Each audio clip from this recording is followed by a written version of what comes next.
आज हम व्यक्तित्व विकास के बारे में चर्चा करेंगे। हम सामान्य रूप से देखते हैं कि हिंदी का शब्द व्यक्तित्व विकास होता है, उसकी बजाय चाहे वो एक सामान्य व्यक्ति भी क्यों ना हो, पर्सनैलिटी डेवलपमेंट के बारे में विचार करते हैं। तो ये पर्सनैलिटी डेवलपमेंट क्या होता है, व्यक्तित्व विकास क्या होता है, ये देखेंगे हम। व्यक्तित्व किसी एक वस्तु का नाम नहीं है, बल्कि इसमें कई चीजों का सामूहिक रूप से सम्मेलन होता है। इसमें व्यक्ति का बाह्य व्यक्तित्व तथा आंतरिक व्यक्तित्व शामिल किया जाता है। अब यहां हम देखते हैं कि बाह्य और आंतरिक क्या होते हैं। यानी कि एक आकर्षक व्यक्तित्व होता है, वो क्या होता है। इसमें व्यक्ति का बाह्य सौंदर्य तथा व्यक्ति का आंतरिक सौंदर्य, दोनों चीजों का सम्मेलन होता है। अब इसमें बाह्य सम्मेलन में हम देखते हैं कि मनुष्य का शरीर है, उसने क्या पहन रखा है, कपड़े किस तरह के पहन रखे हैं, जूते कैसे पहन रखे हैं, उसका शरीर कैसा है, उसको हम बोलते हैं बाह्य व्यक्तित्व। यानी एकदम आदमी आता है और एक छोटे कद का होता है, एक बड़े कद का होता है, तो दोनों में अंतर स्पष्ट हो जाता है, तो उसे बोलते हैं बाह्य व्यक्तित्व। लेकिन खाली बाह्य व्यक्तित्व से ही किसी व्यक्ति का व्यक्तित्व शामिल नहीं किया जा सकता। बाह्य व्यक्तित्व तो केवल 10% ही होता है। 90% जो व्यक्तित्व का विकास होता है वो आंतरिक व्यक्तित्व से होता है। अब यहां हम देखते हैं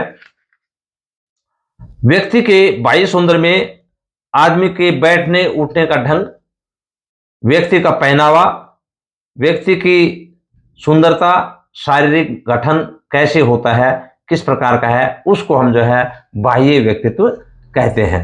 अब इसमें व्यक्ति के भीतरी गुणों में अनेक चीजें शामिल होती हैं, जैसे आंतरिक सौंदर्य। आंतरिक सौंदर्य का मतलब है उसका स्वभाव कैसा है। स्वभाव के आधार पर उनकी गुण की सुंदरता देखी जाती है।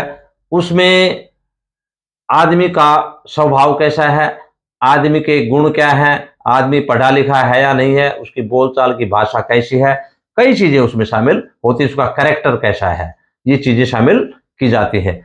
यानी कि एक बार भगवान श्री कृष्ण ने एक कुबड़ी से ये कहा, उनको बहुत ही सुंदरता के रूप में सुंदरी शब्द इस्तेमाल किया, लेकिन उनकी पत्नी रुक्मणी वहीं थी। तो रुक्मणी को ये बड़ा अजीब सा लगा कि ये कुबड़ी है और मैं बहुत सुंदर हूं, तो इसको सुंदरी कैसे कहा।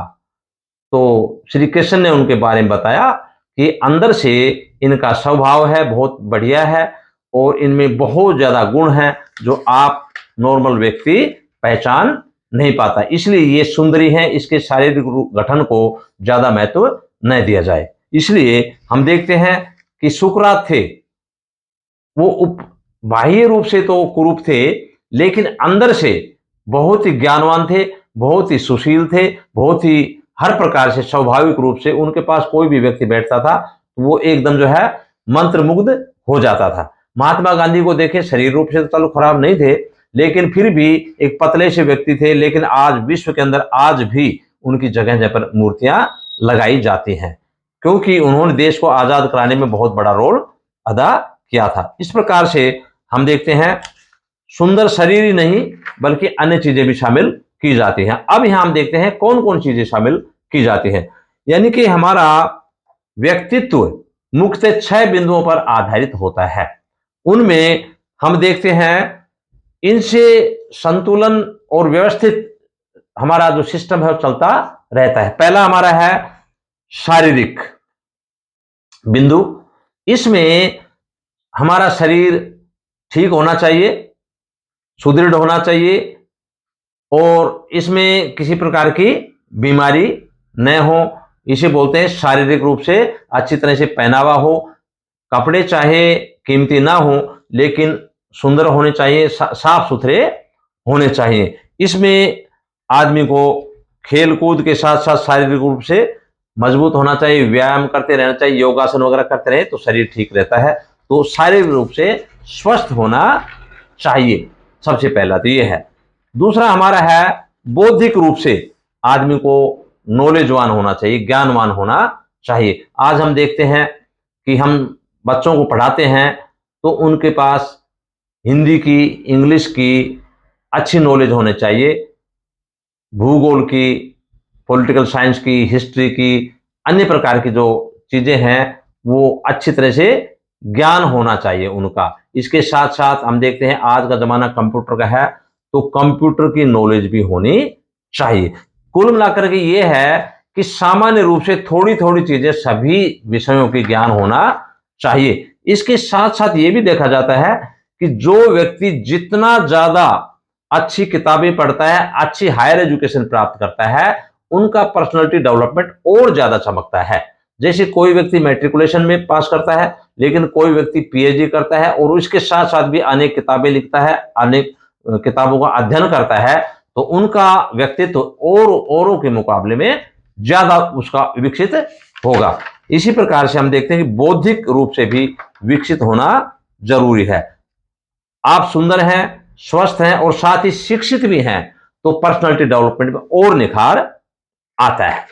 इसी प्रकार से हम देखते हैं कि मानसिक रूप से भी, मानसिक पक्ष में से तात्पर्य यह है कि आप में मानसिक संतुलन, एकाग्रता, धैर्य एवं मनोबल कितना है, जिससे कि व्यक्ति का विकास, व्यक्तित्व का विकास ज्यादा हो। इसमें हम देखते हैं कि कुछ लोग पढ़े लिखे होने के बावजूद भी व्यग्र हो जाते हैं, क्रोधित हो जाते हैं, अधीर हो जाते हैं, असंयमित हो जाते हैं और उद्दंड भी हो जाते हैं।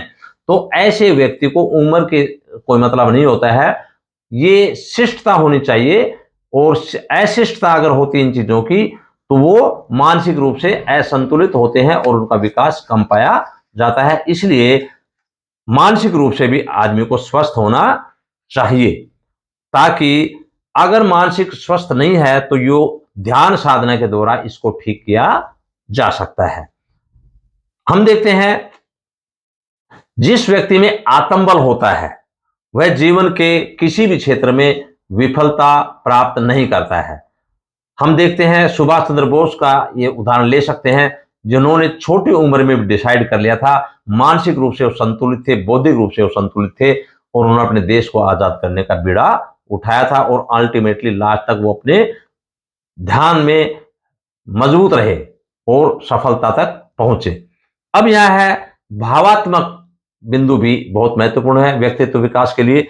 यहां हम देखते हैं भावात्मक में है कि कोई व्यक्ति ईर्ष्यालु है, क्रोधित है, अहंकार भरा हुआ है, लालच है, शक है, डर है और वासना है, तो ये नकारात्मक भावात्मक पॉइंट माने जाते हैं। इसके अलावा प्रेम है, करुणा है, विनम्रता है, सरलता है, संयम है, विश्वास है, निर्भयता है और पवित्रता है, ये सकारात्मक बिंदु हैं। इनको अपनाने वाले व्यक्ति का व्यक्तित्व विकास ज्यादा होता है और जो नेगेटिव पॉइंट लेकर के बैठता है उसका व्यक्तित्व विकास नेगेटिव होता है।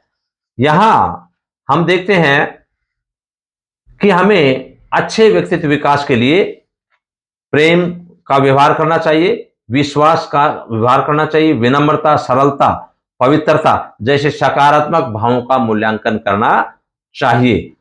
अगर कोई व्यक्ति विश्वासघात करता है मित्र के साथ या अपने भाईचारे के साथ, तो वो सबसे नेगेटिव पॉइंट पर्सनालिटी डेवलपमेंट का माना जाता है और उससे उसके समाज के अंदर उसमें गिरावट आ जाती है।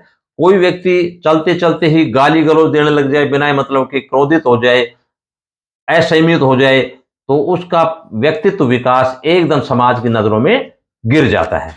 इसलिए ये अनेक प्रकार के जो चीजें हैं उनको, पॉजिटिव चीजें हैं उनको अपनाना चाहिए और नेगेटिव को छोड़ देना चाहिए ताकि उनका व्यक्तित्व विकास ज्यादा हो। इसके साथ साथ हम देखते हैं सामाजिक बिंदु भी है। हम देखते हैं चाहे वो पशु हो, चाहे पक्षी हो, चाहे मानव हो, आपस में मिलकर के ही रहना चाहते हैं। हम देखते हैं कई बार पशु भी होते हैं, वो एक पशु के साथ साथ पूरा झुंड का झुंड जो है वहां आपस में बैठ जाते हैं। भेड़ हैं, बकरियां हैं, पशु हैं, गाय हैं, भैंस हैं या अन्य, वो आपस में समाज में रहना चाहते हैं। और इसमें जहां पर आपस के अंदर सामाजिकता नहीं रहती है, तो वो व्यक्ति दो ही प्रकार के, या तो पागल होते हैं या कोई साधु संत ही हो सकते हैं। इसलिए समाज ही विकास की पीढ़ी है। मिलजुल करके रहना चाहिए, दूसरों के हितों की बातें सोचना चाहिए, उनके सुख दुख की अनुभूति करना चाहिए, परस्पर सहयोग करना चाहिए और स्वयं भी विकसित होना चाहिए। तो हम देखेंगे कि सहयोग करने से भी हमारा समाज सबको जोड़ करके रखता है। इसलिए आपके व्यक्तित्व का संपूर्ण विकास सामाजिक बिंदुओं पर भी निर्भर करता है। इसके साथ साथ हम देखते हैं जीवन में सुख समृद्धि, उन्नति, मान सम्मान एवं प्रतिष्ठा पाने के लिए आपको सामाजिक होना ही पड़ेगा। अगर हम समाज के विपरीत काम जो बिंदु हैं उनको नहीं मानेंगे, उनकी अवहेलना करेंगे, तो समाज उसको बहिष्कृत कर देता है। इसलिए सामाजिक होना भी बहुत ही जरूरी है। इसके अलावा भी हम देखते हैं आध्यात्मिक बिंदु भी बहुत महत्वपूर्ण पर्सनालिटी डेवलपमेंट में। यानी कि आध्यात्मिक पक्ष से तात्पर्य है हम अपने आप को पहचाने, हम देखें कि हमारे में कितनी बुराइयां हैं और कितनी अच्छाइयां हैं। क्योंकि मानव को स्वयं पता चल जाता है। अगर जो मूर्ख होता है उसकी तो कहने की बात अलग है, लेकिन आदमी को ज्यादातर पता चल जाता है कि मैंने कहाँ गलतियां की हैं, उनको कैसे सुधार करना चाहिए और मेरे में क्या कमियां हैं, मेरे में क्या अच्छाइयां हैं। तो कमियों को दूर करके अच्छाइयों की ओर जाना चाहिए और उससे कि गुण दोष सामने आमने आ जाते हैं और उसको ज्यादा से ज्यादा विकसित करना चाहिए।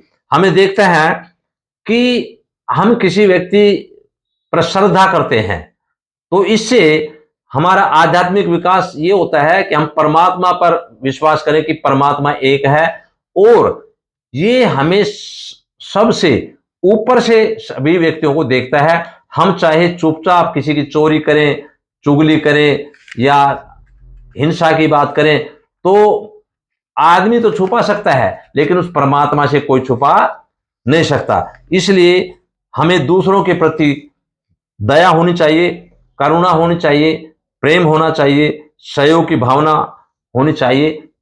तो उससे आदमी का व्यक्तित्व विकास होता है और समाज में उसका मान सम्मान भी बढ़ता है। इसी प्रकार से हमें ज्यादा से ज्यादा आध्यात्मिक क्षमताओं को भी बढ़ाना चाहिए। इसी प्रकार से हम देखते हैं कि अत्याचार, अन्याय, छल, फरेब, धोखाधड़ी, अहिंसा और सदैव व्यभिचार आदि से आदमी को दूर रहना चाहिए, ये मान करके कि परमात्मा सब कुछ देख रहा है, हमें यहां पर पृथ्वी पर भेजा है और यहां पर अच्छे कामों के लिए भेजा है। हम अपने आप को धोखा दे करके दूसरे को बेवकूफ बना सकते हैं, लेकिन किसी के साथ बुरा व्यवहार करके, धोखाधड़ी करके और उसके साथ गाली गलौज करके, अन्याय करके, छल फरेब करके हम उन्नति नहीं कर सकते। वो परमात्मा देखता है और परमात्मा को ध्यान में रखते हुए अच्छे कार्य करने चाहिए और उसका जो व्यक्ति अच्छे पॉजिटिव विचार रखता है उसका व्यक्तित्व विकास ज्यादा तेजी से समाज में बढ़ता है, फैलता है और प्रभावशाली व्यक्ति भी बनता है। इन सभी सारी बातों से सिद्ध होता है कि व्यक्तित्व विकास में आध्यात्मिकता की एक बड़ी ही महत्वपूर्ण भूमिका होती है। तो आज हम इसी पहले हमारा जो व्यक्तित्व विकास का जो पॉइंट था, हमें 6 बिंदुओं पर ध्यान देना चाहिए और ये सारे संतुलित रूप से होंगे तो आदमी का व्यक्तित्व विकास सही रूप से चल पाएगा। आज हमारा टॉपिक यही होगा और आज हम इतना ही करेंगे। आगे फिर और अगला करेंगे कि व्यक्तित्व विकास के लिए हमें आगे क्या क्या करना चाहिए। Thank you.